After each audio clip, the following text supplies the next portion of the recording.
कर्पूरिघोरं करुणावतारं संसारसारं भुजगेन्द्रहारं सदा वसन्तं हृदयारविन्दे भवं भवानी सहितं नमामि। श्री शिवाय नमस्तोभ्यम। आज आप सुन रहे हैं श्री शिव महापुराण कथा रुद्र संहिता के तृतीय खंड पार्वती से। आज की कथा में हम सुनेंगे भगवान शंकर का जटिल तपस्वी ब्राह्मण के रूप में पार्वती के आश्रम पर जाना, उनसे सत्कृत होकर उनकी तपस्या का उनसे कारण पूछना और पार्वती जी का अपने सखी विजया से सब कुछ कहलाना।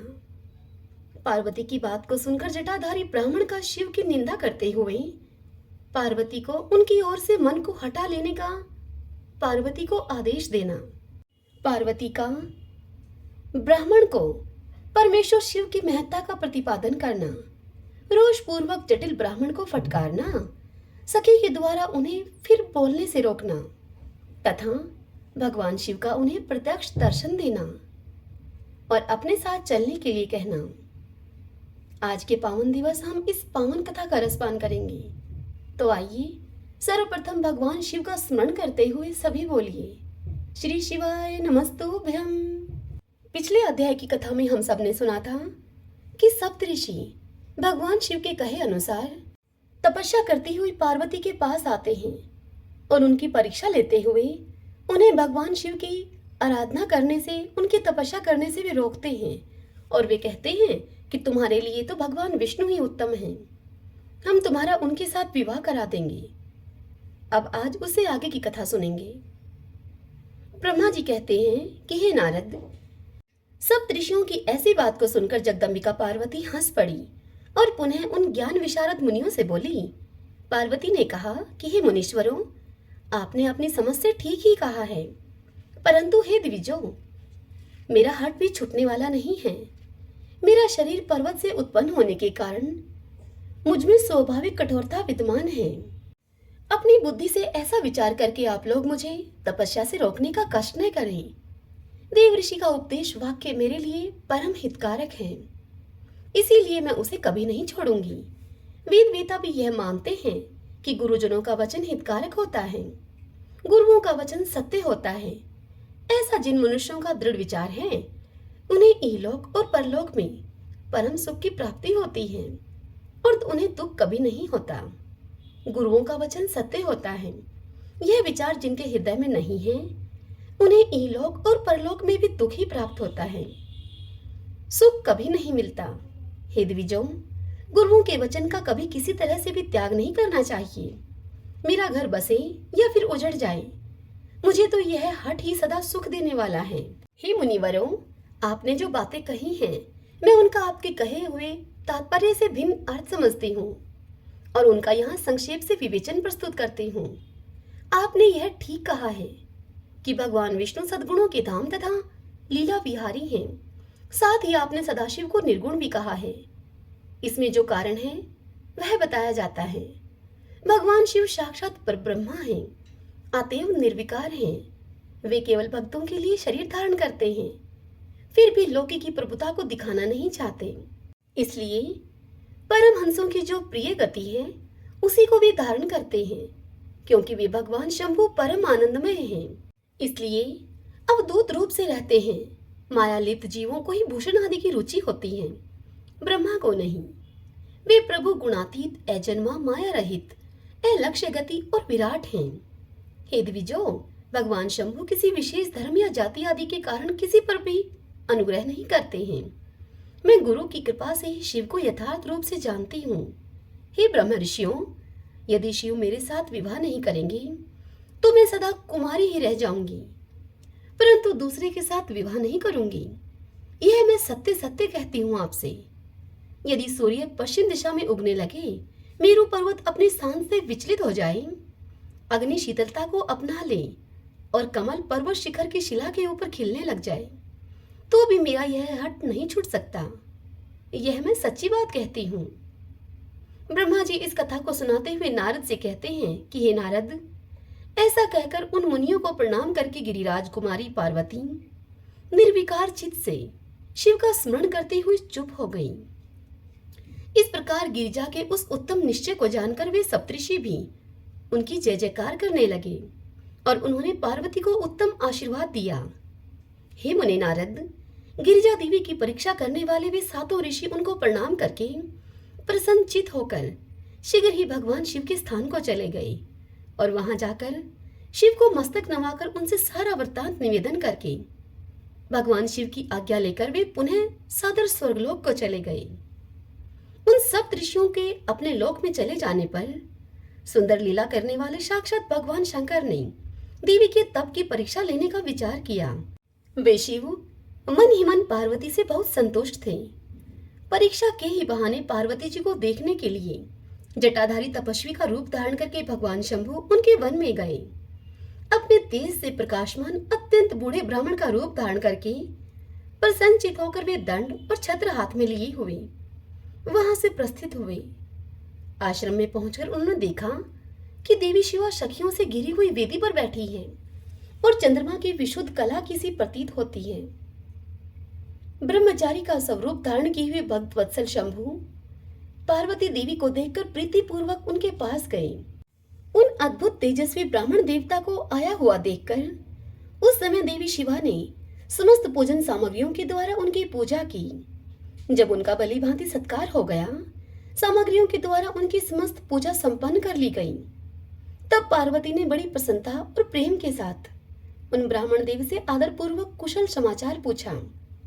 पार्वती बोली, ब्रह्मचारी का स्वरूप धारण करके आए हुए आप कौन हैं और कहां से पधारे हैं?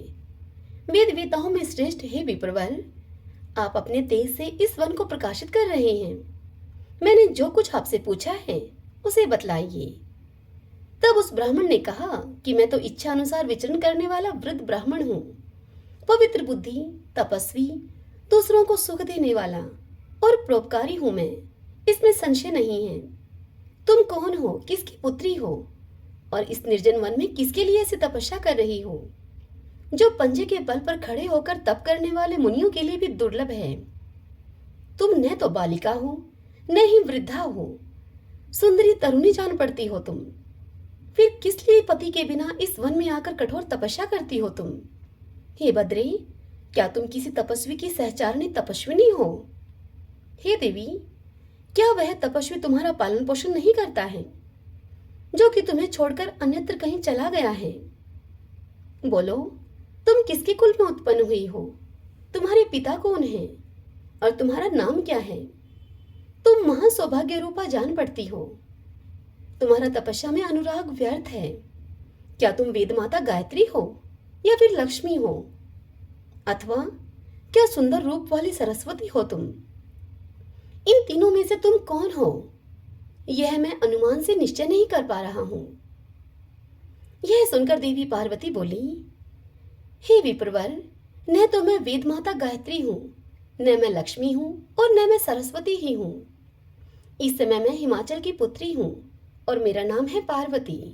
पूर्व काल में, इसके पहले के जन्म में मैं प्रजापति दक्ष की पुत्री थी। उस समय मेरा नाम सती था।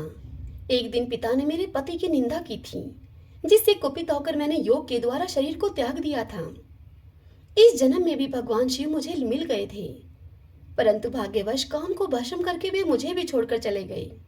हे ब्राह्मण, शंकर जी के चले जाने पर मैं विरह ताप से उद्विग्न हो उठी और तपस्या के लिए दृढ़ निश्चय करके पिता के घर से यहाँ गंगा जी के तट पर चली आई।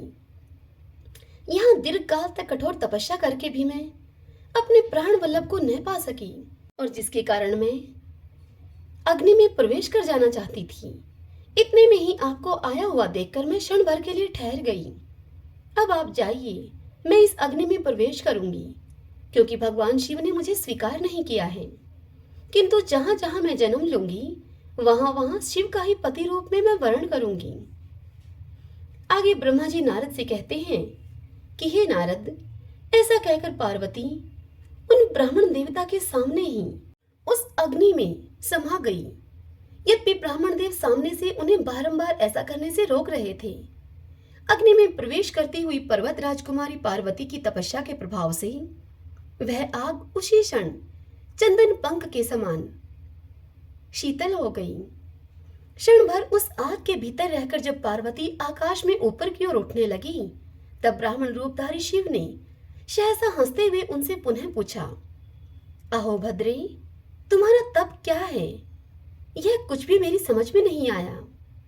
इधर अग्नि से तुम्हारा शरीर नहीं जला, यह तो तपस्या की सफलता का सूचक है, परंतु अब तक तुम्हें अपना मनोरथ प्राप्त नहीं हुआ है, इसमें उसकी विफलता प्रकट होती है। अतः देवी, सबको आनंद देने वाले मुझ श्रेष्ठ ब्राह्मण के सामने तुम अपने अभीष्ट मनोरथ को सच सच बताओ। हे नारद, ब्राह्मण के इस प्रकार पूछने पर उत्तम व्रत का पालन करने वाली अंबिका ने अपने सखी को उत्तर देने के लिए प्रेरित किया। पार्वती से प्रेरित होकर उनकी विजय नाम वाली प्राण प्यारी सखी ने, जो कि उत्तम व्रत को जानने वाली थी, जटाधारी तपस्वी से कहा। सखी बोली कि हे साधो, तुमसे पार्वती के उत्तम चरित्र का और इनकी तपस्या के समस्त कारणों का मैं तुमसे वर्णन करती हूँ। आप सुनना चाहते हो तो सुनिए। मेरी सखी गिरिराज हिमाचल की पुत्री है। ये पार्वती और काली के नाम से विख्यात हैं तथा माता मेनका की कन्या हैं। अब तक किसी ने इनके साथ विवाह नहीं किया है। ये भगवान शिव के सिवा दूसरे किसी को चाहते भी नहीं। उन्हीं के लिए 3000 वर्षों से यह तपस्या कर रही हैं। भगवान शिव की प्राप्ति के लिए, उनको पाने के लिए ही मेरी इन सखी ने ऐसा कठोर तप प्रारंभ किया है। हे विप्रवर, इसमें जो कारण है उसे बताती हूँ, वह आप सुनिए। ये पर्वत राजकुमारी ब्रह्मा, विष्णु तथा इंद्र आदि देवताओं को भी छोड़कर केवल पिनाक पाणी भगवान शंकर को ही पति के रूप में प्राप्त करना चाहती हैं और नारद जी के आदेश से यह कठोर तपस्या कर रही हैं। हे द्विश्रेष्ठ, आपने जो कुछ पूछा था उसके अनुसार मैंने प्रसन्नता पूर्वक अपनी सखी का सारा मनोरथ आपको बता दिया है। अब आप और क्या सुनना चाहते हैं? ब्रह्मा जी आगे कहते हैं कि हे नारद, विजया का यह यथार्थ वचन सुनकर जटाधारी तपस्वी रुद्र हंसते हुए बोले, सखी ने यह जो कुछ कहा है उसमें मुझे परिहास का अनुमान होता है। यदि यह सब ठीक हो तो पार्वती देवी यह सब अपने मुख से कहे। जटिल ब्राह्मण के इस प्रकार कहने पर पार्वती देवी अपने मुंह से ही यूं कहने लगी। पार्वती बोली, हे जटाधारी विप्रवर, मेरा सारा वृत्तांत सुनिए आप। मेरी सखी ने जो कुछ कहा है वह ज्यों का त्यों सत्य है, उसमें असत्य कुछ भी नहीं है। मैं मन, वाणी और क्रिया के द्वारा सत्य ही कहती हूँ, असत्य नहीं कहती। मैंने साक्षात पति भाव से भगवान शंकर का ही वर्णन किया है। यद्यपि मैं जानती हूँ कि वह दुर्लभ वस्तु भला मुझे कैसे प्राप्त हो सकती है, फिर भी मन की उत्कंठा से विवश होकर मैं तपस्या कर रही हूँ। ब्राह्मण से ऐसी बात बताकर पार्वती देवी उस समय चुप हो गई। तब उनकी वह समस्त बात सुनकर ब्राह्मण ने कहा। ब्राह्मण बोले कि इस समय तक मेरे मन में यह जानने की प्रबल इच्छा थी कि ये देवी किस दुर्लभ वस्तु को चाहती हैं, जिसके लिए यह ऐसा महान तप कर रही हैं। किंतु हे देवी, तुम्हारे मुखारविंद से सब कुछ सुनकर उस अभिष्ट वस्तु को जान लेने के बाद अब मैं यहाँ से जा रहा हूँ। तुम्हारी जैसी इच्छा हो तुम वैसा करो। यदि तुम मुझसे न कहती तो मित्रता निष्फल होती। अब जैसा तुम्हारा कार्य है वैसा ही उसका परिणाम होगा। जब तुम्हें इसी में सुख है तब मुझे कुछ नहीं कहना है। वहां पर ऐसी बात कहकर ब्राह्मण ने ज्यों ही जाने का विचार किया, त्यों ही पार्वती देवी ने प्रणाम करके उनसे इस प्रकार से कहा। देवी पार्वती ब्राह्मण से बोली, हे विप्रवर, आप क्यों जाएंगे? ठहरिए और मेरे हित की बात मुझे बताइए। पार्वती के ऐसा कहने पर दंडधारी ब्राह्मण देवता वहां रुक गए और पार्वती से इस प्रकार बोले। ब्राह्मण बोले कि देवी, यदि मेरी बात सुनने का मन है और मुझे भक्ति भाव से ठहरा रही हो तो मैं वह सब तत्व तुम्हें बता रहा हूं, जिससे कि तुम्हें हिताहित का ज्ञान हो जाएगा। महादेव जी के प्रति मेरे मन में गौरव बुद्धि है, अतः मैं उनको सब प्रकार से जानता हूं। तो भी यथार्थ बात तुमसे कहता हूं मैं, तुम सावधान होकर उस बात को सुनो। वृषभ के चिन्ह से अंकित ध्वजा धारण करने वाले महादेव जी सारे शरीर में भस्म रमाए रहते हैं। सिर पर जटा धारण करते हैं। धोती की जगह वह बाघ का चर्म पहनते हैं और चादर की जगह हाथी की खाल ओढ़ते हैं। हाथ में भीख मांगने के लिए एक खोपड़ी लिए रहते हैं। झुंड के झुंड सांप उनके सारे अंगों में लिपटे देखे जाते हैं। वे विष खाकर ही पुष्ट होते हैं। अभक्ष्य भक्षी हैं वे। उनके नेत्र बड़े और भद्दे हैं और देखने में डरावने लगते हैं। उनका जन्म कब, कहाँ और किससे हुआ है, यह आज तक प्रकट नहीं हुआ है। घर गृहस्थी के भोग से वे सदा ही दूर रहते हैं। नंग धड़ंग घूमते हैं और भूत प्रेतों को सदा ही साथ रखते हैं। उनके एक दो नहीं 10 भुजाएं हैं। हे देवी, मैं समझ नहीं पाता कि किस कारण से तुम उन्हें अपना पति बनाना चाहती हो। तुम्हारा ज्ञान कहाँ चला गया है? इस बात को आज सोच विचार करके मुझे बताओ तुम। दक्ष ने अपने यज्ञ में अपनी ही पुत्री सती को केवल यही सोचकर नहीं बुलाया था कि वह कपालधारी भिक्षु की भार्या है।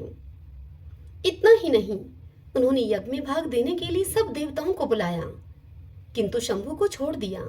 सती उसी अपमान के कारण अत्यंत क्रोध से व्याकुल हो उठी।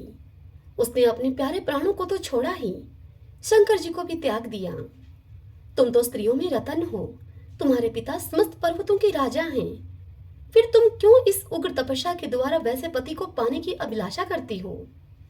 सोने की मुद्रा अशर्फी देकर बदले में उतना ही बड़ा कांच लेना चाहती हो तुम।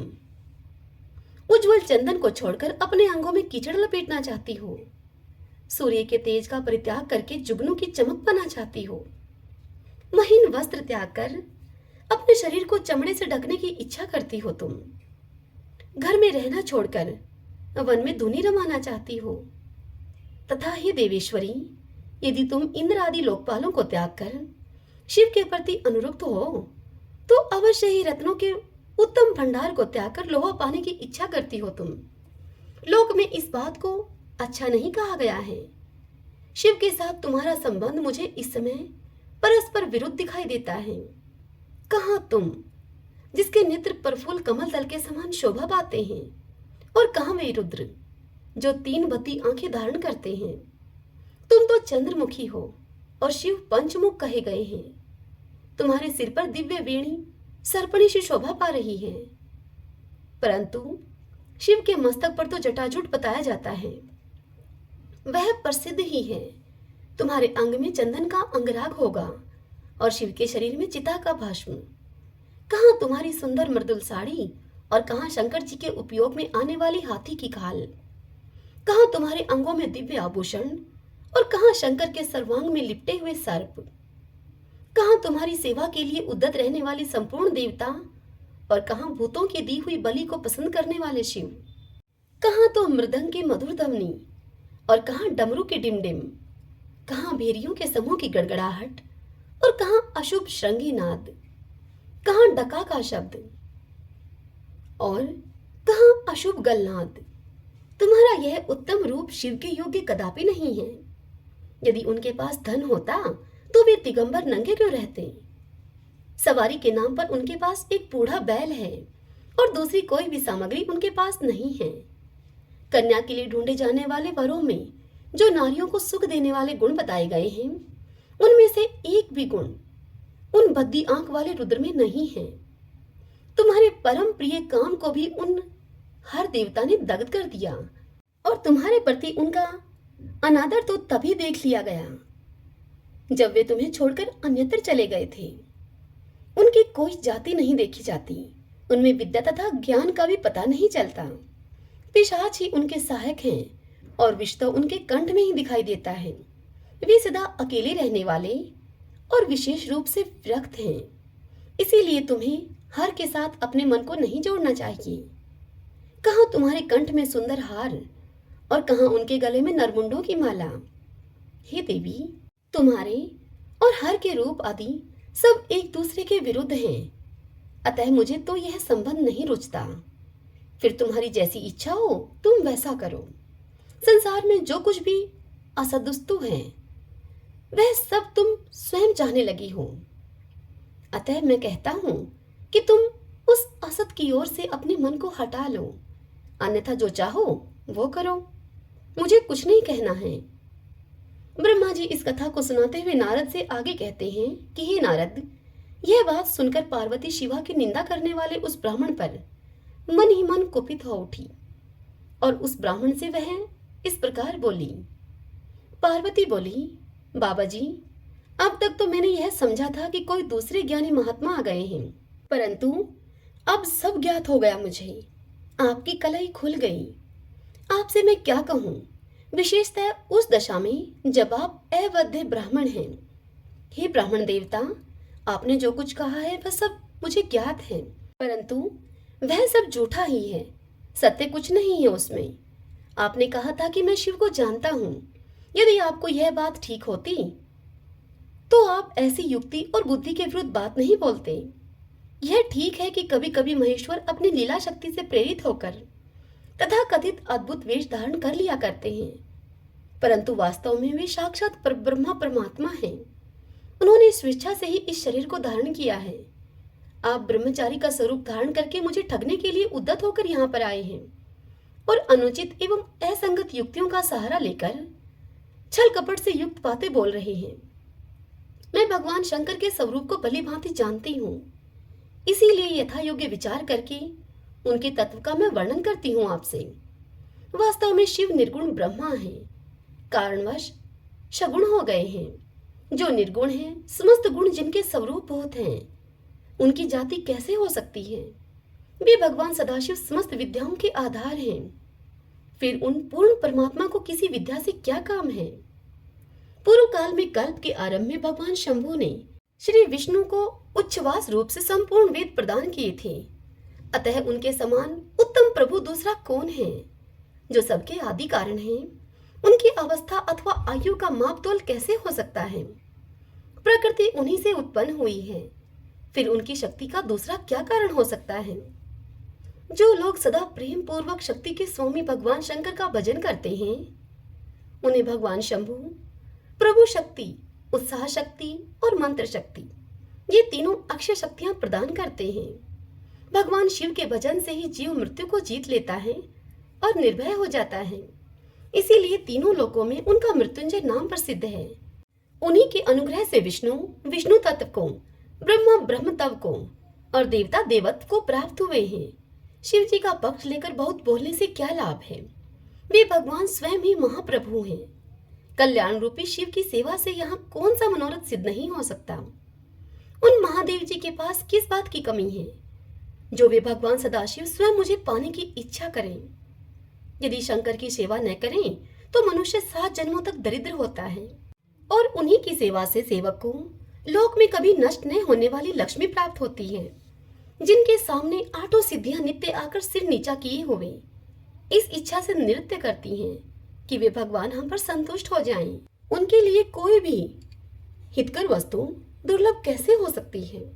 यद्यपि यहाँ मांगलिक कही जाने वाली वस्तुएं शंकर का सेवन नहीं करती, फिर भी उनके स्मरण मात्र से ही सबका मंगल होता है।